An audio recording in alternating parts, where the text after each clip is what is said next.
Here's what happens at many community banks. A director runs into another CEO at a conference. They have a drink. Someone says, "Our banks would fit well together." A shareholder has lunch with a banker friend. Same conversation. Your chairman gets a call from someone who fancies themselves as a deal maker. "I should introduce you to XYZ Bank." And suddenly, strategic conversations are happening everywhere, but no one is talking to each other. And by the time you realize it, you've already lost control. That's how value gets destroyed. Not by exploring options, but by exploring them the wrong way. Or worse, by letting everyone else explore them for you. Because most boards don't realize this, uncoordinated strategic conversations create chaos, destroy leverage, and expose directors to real liability. Today, we're going to talk about how boards protect value by controlling strategic conversations, whether those conversations are solicited or not. And before you think this is about deciding to sell, it's not. This is about governance. This is about fiduciary responsibility. Strategic conversations will happen. The only question is whether your board has a framework to handle them. I'm Knutson. I founded and led a community bank as CEO and chairman. I've navigated the strategic decisions you face every day, and I've been in your seat through every phase of a bank's life cycle. That's the perspective you'll hear every episode. Let me start with a question most boards haven't even thought about, but should. Who controls strategic conversations about your bank? Most boards would say we do. But in reality, conversations are happening everywhere, and you don't even know about it. Here's how it typically unfolds. A director hears interest at a conference. Another director hears something similar weeks later. A shareholder mentions a possible buyer.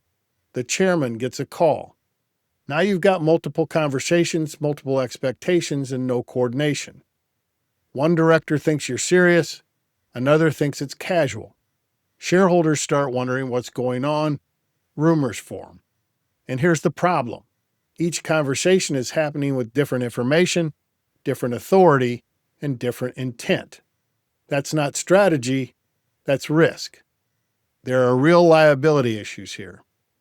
Directors having unauthorized conversations, shareholders speaking on behalf of the bank, employees hearing whispers. Ad hoc conversations just don't create confusion, they create exposure. The solution is something most banks don't have but should: an unsolicited offer policy. This isn't a legal document, it's a board-level protocol. Here's what it does. First, it channels all strategic conversations through one person, typically the CEO or board chair. If a director is approached, they refer it. If a shareholder hears something, they report it. If a call comes in, same channel. Second, it establishes a reporting framework. Approaches are fully disclosed to the board. The board decides whether anything moves forward. Third, it can establish minimum thresholds.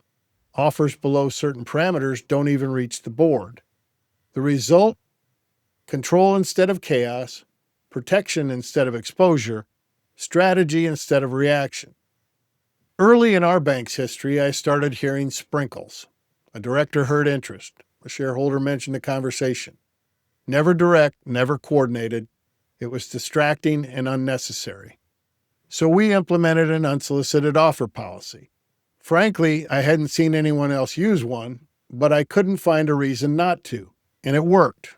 Everyone knew the process. Conversations stopped drifting, control returned. And here's the key insight. If you're prepared for inbound approaches, you also need to understand how outbound approaches work. There are two sides of the same coin. If a board ever decides deliberately to explore options, there's a critical question. How do you approach the market? There are three approaches. Approach one buyer. This is the most discreet approach. One buyer, quiet conversations, maximum confidentiality. But here's the trade-off. No competition, no price tension, and real shareholder risk. How do we know you maximized value? This approach can make sense in very specific situations, but discretion comes at a cost.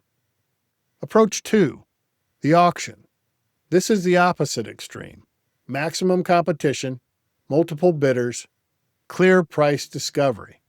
But here's what it creates: zero discretion, employee anxiety, customer uncertainty, and often value destruction.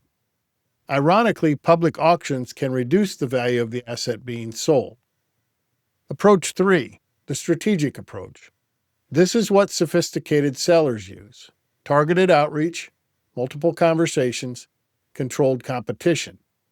Buyers know there's a process, but you control the timeline and the information. This balances what most boards want: competitive tension and discretion.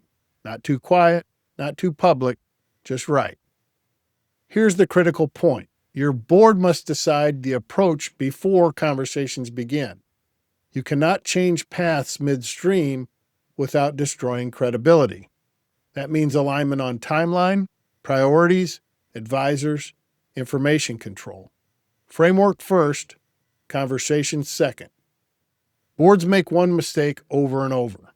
They self-select out of potential buyers. They're too small. They're competitors. They'd never be interested. Investment bankers see what you can't. Your job is to fill the top of the funnel. Let the process eliminate buyers, not assumptions. This is the hardest one. Many banks spend decades fighting credit unions. But fiduciary duty doesn't care about history. If a credit union is interested and can maximize shareholder value, you must consider it, not emotionally, structurally. That's leadership. You might be thinking, we're not pursuing options. 3 reasons this still matters. First, unsolicited offers will happen. You need a framework before they do. Second, this is board education. Governance competence matters. Third, understanding buyers changes how you build your bank. Strategic strength creates options, whether you ever use them or not. Today, I promise to show you how to respond to an unsolicited offer without losing control. What you got was more than that. You got a framework for stopping chaos before it starts, a disciplined way to protect value, and clarity on how sophisticated boards think. Control isn't about avoiding conversations, it's about being prepared before they begin. Every buyer asks the same question: can this bank operate without depending on 1 or 2 people? That's the talent paradox. Your best people create your greatest value and your greatest risk. That's next. If you're new to the Community Bank Value Playbook, I've created a new listener resource guide to help you get oriented. It's linked in the show notes. Remember, the best decisions come from knowing all your options.